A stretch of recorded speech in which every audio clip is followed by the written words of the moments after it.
But I have had type 1 diabetes 27 years. I was diagnosed at age 9. And ironically, my mother worked for Minimed when I was diagnosed with type 1 diabetes. So I went on to insulin pump therapy really early in life. They weren't so good back then. And pump therapy's changed a lot in the last 27 to 30 years. So I'm excited to talk to you today about our newest technology, which was just approved by the FDA on September 27th of this year. And everyone has been anxiously awaiting this, so I'm definitely excited. I'm going to move this screen over, though, so you guys have a white screen, I think, to see. Can I help you with that?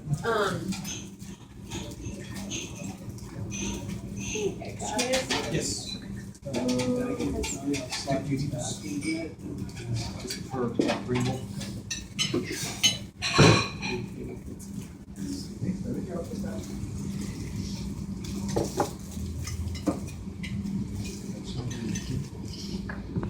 Can everyone see that? Yeah. Okay.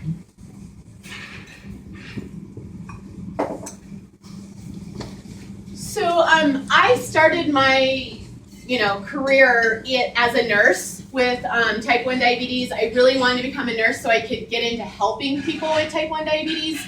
And I actually even worked as a nurse at the Barbara Davis Center for a year before I took this job with Medtronic. And I've been with Medtronic now for about 7.5 years. And it's been an amazing experience for me because I get to work with so many different people with diabetes type 1 and type 2. And so I don't know, I just feel very fortunate and blessed to be able to help all these people. So I love that you guys are a group out there helping type 1. So I'm already in awe of you guys. So what I'm here to talk to you about today then is our newest product that's called the Minimed 530G with Enlite. This was a system approved by the FDA, so it is a system. It's not just an insulin pump. It's not just a continuous glucose monitor. I'm going to talk about what those two pieces are, but it really is a breakthrough in diabetes care because it's the first step in what the FDA calls artificial pancreas technology. So we're going to go through a little bit of background information, just kind of hypoglycemia, why it's so important to be aware of that. What does the artificial pancreas technology mean? What is the Minimed 530G with Enlite? What is the Enlite sensor? The Bayer Contour Next Link Leader, CareLink, Medtronic service and support, and then if we need any additional background information, I've got some slides on that as well. But it shouldn't take too long. We'll get through this pretty quickly. So before I go on, I don't even know much about you guys. Who in here has type 1 or diabetes in general? Okay. So, and everyone else here is supporting people with type 1 or type 2 diabetes? Awesome, love it, okay. So then hypoglycemia really, for I think those of us that have diabetes here in this room, it can be a huge burden in our lives, and not only for ourselves, but also for our significant others. I'm married 14 years, 3 kids. My husband has had to live with diabetes just almost like I've had to live with diabetes, right? A little bit. And so his major fear is me having a low at night and something happening, seizures, not waking up, all these horrible things that could happen. So one of the things that in looking at this new technology was a study was done that says nocturnal hypoglycemia is most frequently, it happens most often at night, obviously nocturnal, but hypoglycemia happens often at night for patients with type 1 diabetes, and it's occurring in 8.5% of nights for these patients that were in this study. And that one hypoglycemic event is too many, in my opinion, because when is it okay to be low? Is it okay to be low when you're sleeping? Is it okay to be low when you're driving? Is it okay to be low when you're doing a presentation? When is it okay to be low? It's not, right? So hypoglycemia really can be a major burden for people. So when this study was looking at it, it says on average, patient had 2 symptomatic hypoglycemic events per week, and that they had 1 temporarily disabling hypoglycemic event per year. And I saw these results and I was like, that's not me. I'm not one of them. I don't know who they're talking about. But it's so serious, right, Pat? That, I mean, hypoglycemia really can affect people with diabetes. So I think when we look at studies, we're trying to figure out how can we do something to prevent or help lessen that burden. And that's really what I'm looking for, is how can I take that burden down a little bit? There was a study done a few years ago, and the Barbara Davis Center was a big part of this study called the STAR3 study. And it showed that if you wore your continuous glucose monitor more than 80% of the time, you'd see a reduction not only in your A1C, but it didn't increase your hypoglycemia by getting better control of your glucose numbers. So that was with a pump and an integrated continuous glucose monitor, but that system, old system now for Medtronic, was not part of artificial pancreas because it didn't act on one another. You have an insulin pump and you have a continuous monitor, and they communicate, but they don't respond to what's happening. So it doesn't tell it what to do. So just recently approved was this artificial pancreas technology, and I just wanted to kind of give you guys a background of it, is that these blue boxes represent what the pump would do, artificial pancreas would do. These gray boxes, for all of you in this room without diabetes, this is what your body already does on its own, okay?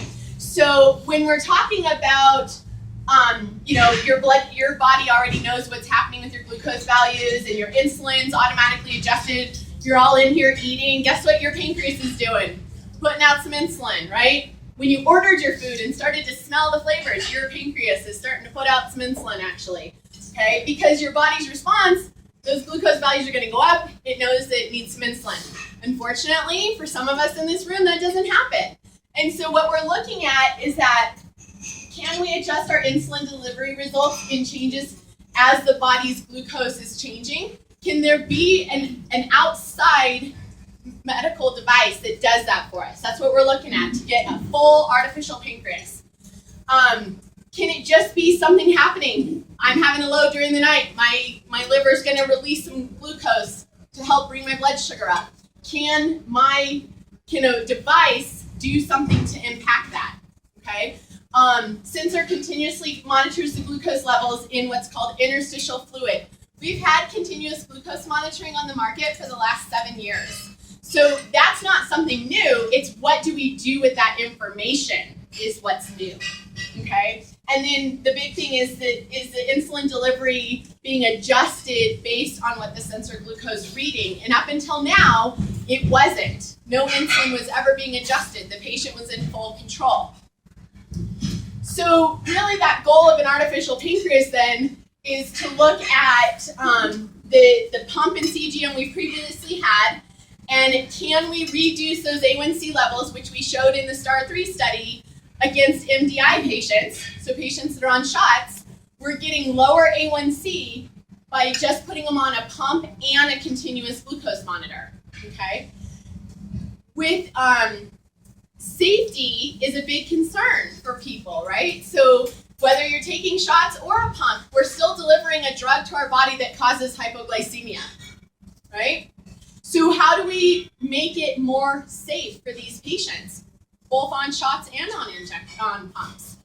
And then current treatment options don't really help us prevent over-administering insulin. You can certainly draw up the wrong dose when you're drawing up your dose for dinner tonight, if you're doing injections, and you could over-program your insulin pump to give too much insulin. So there's not a big safety mechanism out there to help prevent overdosing on insulin, which can lead to hypoglycemia.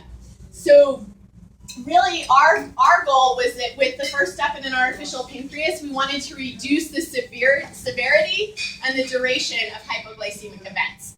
We're not trying to prevent hypoglycemic events. We're just trying to reduce that burden, I like to call it, right? Reduce the severity and duration. So questions so far about what artificial pancreas technology is about?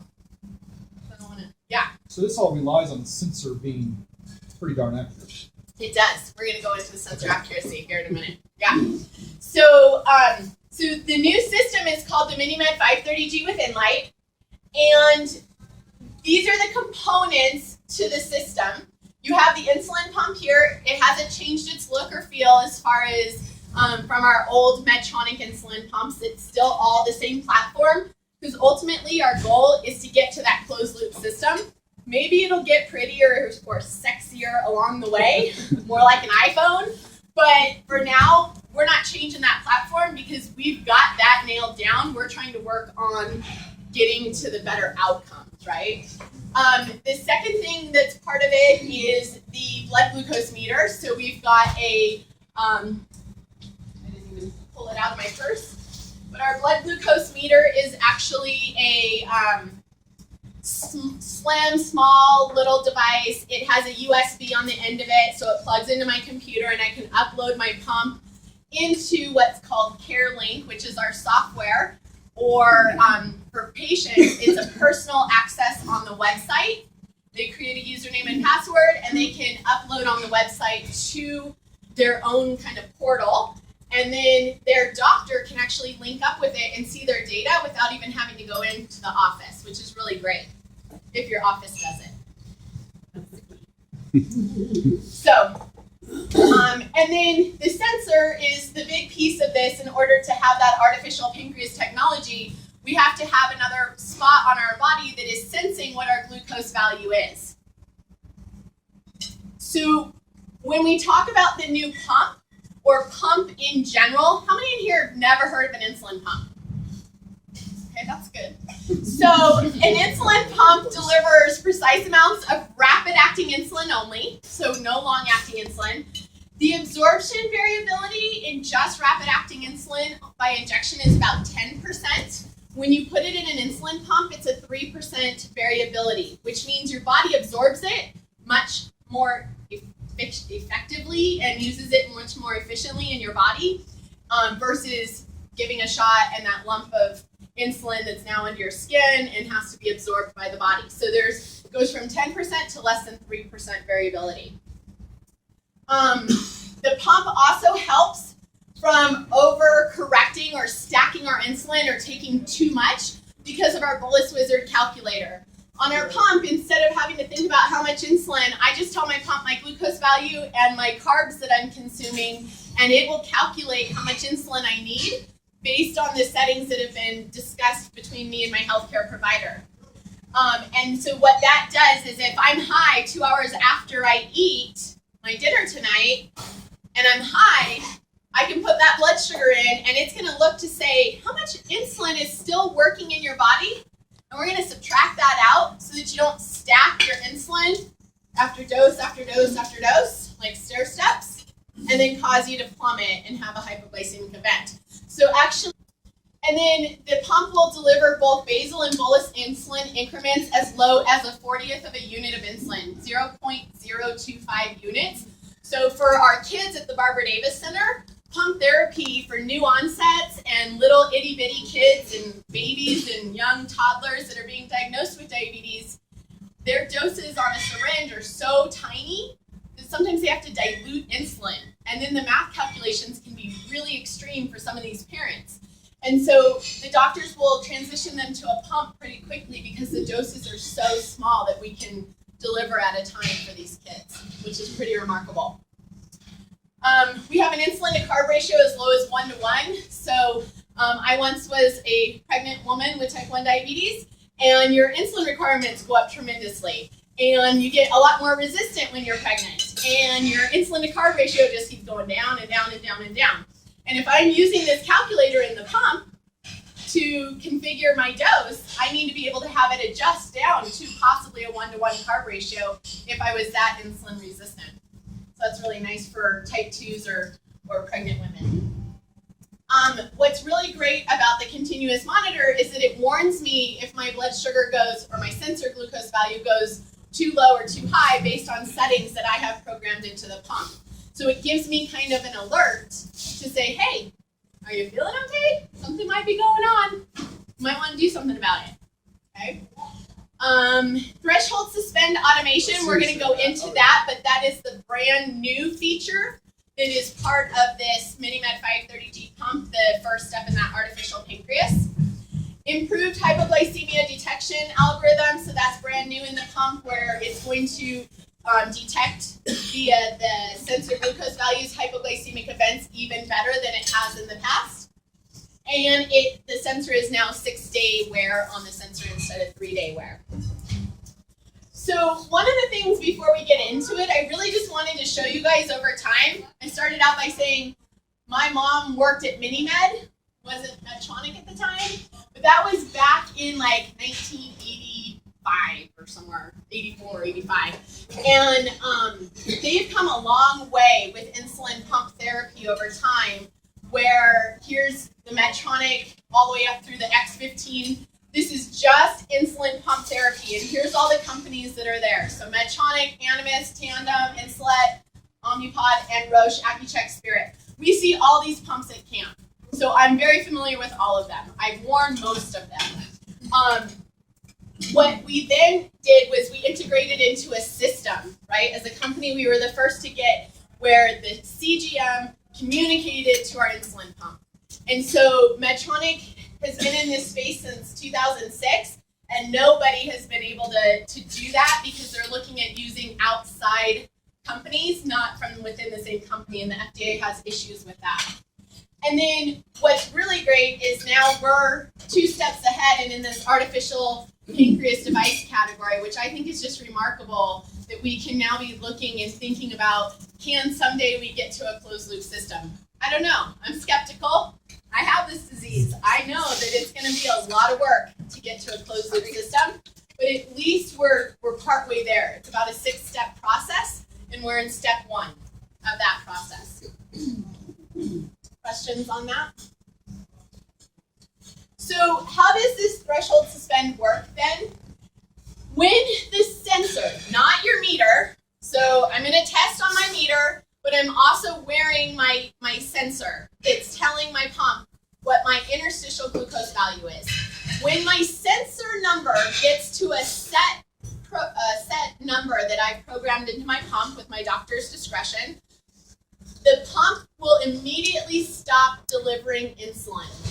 Okay? So if I set it at 60, and I am now 60 or 59 or 58, when that sensor value comes up on my pump from my sensor, it's going to turn off insulin.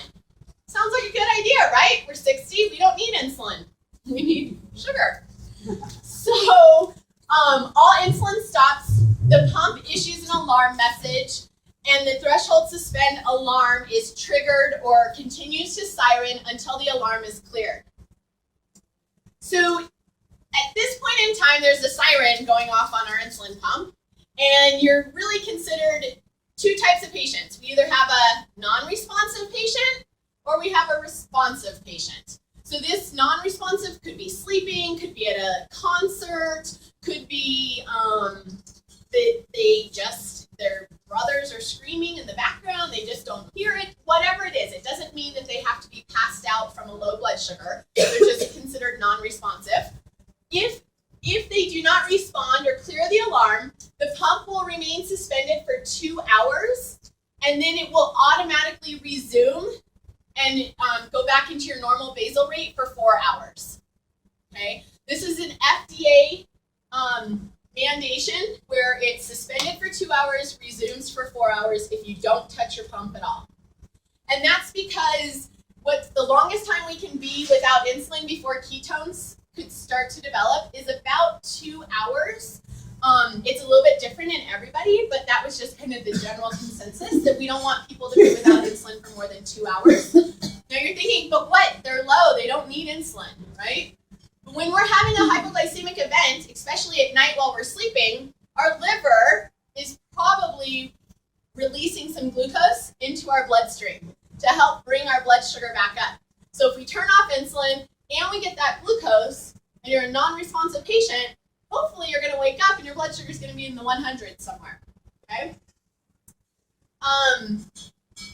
If the sensor glucose is still low after this 4-hour time frame, so if it's still at 60 or below, or is dropped back down below 60, then the pump is going to suspend insulin again for 2 hours. Okay, and this again is if nobody has cleared that siren going off this entire time. It's pretty loud and obnoxious, but you can sleep through it, for sure, if you're under all the blankets like me.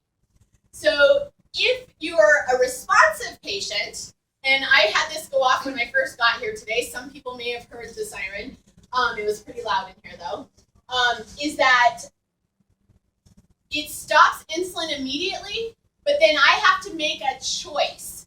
So I clear the alarm, and I have to make a choice. Do I want to suspend, or do I want to restart basal? So I suspended my insulin pump, and I left it suspended probably for a good 20 minutes or so. And then I saw that my sensor was starting to rise. I don't know, 70, 80, 90, whatever it got up to. And I turned my basal back on. So I was in control, okay, because I'm a responsive patient. If I had chosen to just suspend it, it would have stayed suspended for 2 hours and resumed at the end of 2 hours. You can always resume earlier if you wanted to. Okay? So anytime the patient can choose to resume. Questions about how that works? Question. On the non-responsive patient, Mm-hmm. after it goes through a couple of cycles, how many cycles will it continue? Yeah, great question. So our continuous glucose monitor needs to be calibrated minimum one calibration every 12 hours. So that means taking a blood glucose and telling your pump that this is the number that you are right now, so that it can look at its mathematical equations and calibrate for accuracy. Okay? So our system needs it once every 12 hours. So we recommend to people that they calibrate before bed so that you have a full 12-hour window. If they follow that recommendation, then they could go through this twice if it started right away, right? About 12 hours. So most people, I think, are gonna, what we found or have been seeing is that most people are responsive to it. Those that sleep through it, they wake up while they're in this 4-hour resume time frame, and then they look at their glucose value and treat accordingly. So I can see a circumstance where somebody doesn't hear the siren because their hearing aids are on the night table. Yep. I could see that. Definitely. And so yes, so it could go, but it's 2 hours off, 4 hours on, 2 hours off, 4 hours on. Okay. Any other questions? So this is just a picture. So that was all words, and I'm more of a visual learner. So this is just a picture of what's happening. So this is, their blood sugar was, 75 or 80-ish, and they started trending downward. And this is their basal rate is running right here on this blue line. Green line is their insulin delivery. And this dotted line is 60, which is where their threshold suspend alarm is set at. And when that glucose gets to that number on their sensor glucose, then all insulin is immediately stopped. If they do nothing, it's stopped for 2 hours. At 2 hours, it resumes for 4 hours. And you can't see the rest of the 4 hours, but it would resume for 4 hours. What we're hoping happens, and what was looked at in studies, is that when we stop, if we stop insulin, the glucose value turns around and comes back up.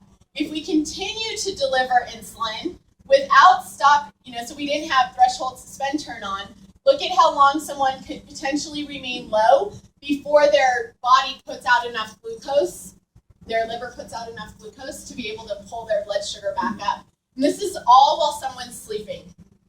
So a lot of neurological damage and seizures. There's a syndrome called dead in the bed, meaning you go to bed and you don't wake up from a hypoglycemic episode. All of those are real stories that happen to people every day with type 1 diabetes. And so we're hoping that this can help to lessen that severity and duration that someone is hypoglycemic. Again, we're not trying to prevent it, we're just trying to help lessen it. Does it vibrate also when the alarm goes? Yeah, so actually it's a series. So it'll be a siren. I cannot remember how long it's for, 38 seconds or something. And then it'll vibrate, and then it'll be like nothing, and then it'll start that pattern over again, so that it's hoping to wake you all up. Now. Yeah. A lot of times just the vibrate wakes me up. Right, so right now the pump will go between an audio and a vibration. If you're just on vibrate, it will go automatically into sirening for threshold suspend. All your other alarms will still remain as a vibration first, but this will go directly to the siren and then kind of go through this sequence of trying to alert you. So let's talk about the new Enlite sensor then. We have not changed our transmitter, so the transmitter remains the same, which is the piece that actually sends the readings over to the insulin pump. What has changed is now our sensor portion. So I like to think of this like a test strip.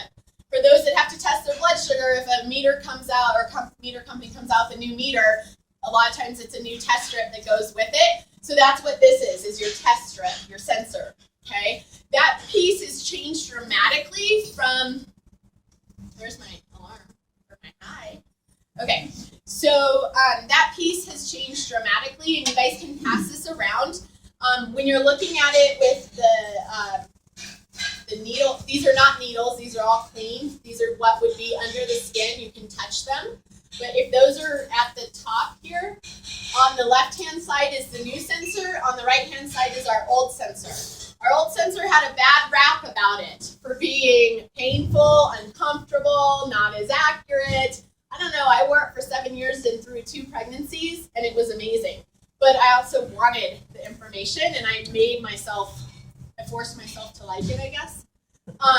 But if you go through it and feel this, you're going to see a complete difference. So I'll just pass this around, and you guys can see the difference between the new one and the old one.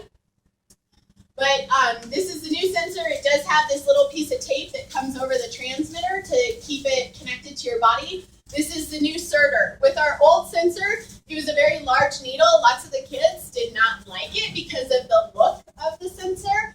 And it was very complicated to actually insert, I think, as a nurse.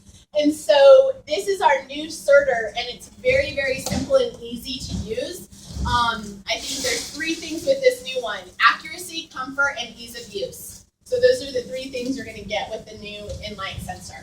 This is what it looks like when it's on the body. So there's one piece of tape that keeps it taped to your body, and then this little fold-over tab that keeps the transmitter connected from flapping around.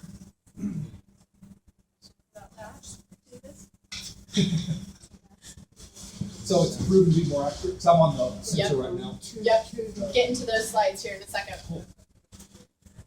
Definitely, so 78% of patients said that the Enlite sensor is easy to insert. Not easier than the old one, just it's easy to insert. It's a 1-button insertion, so I have devices up here if anyone wants to play with them later.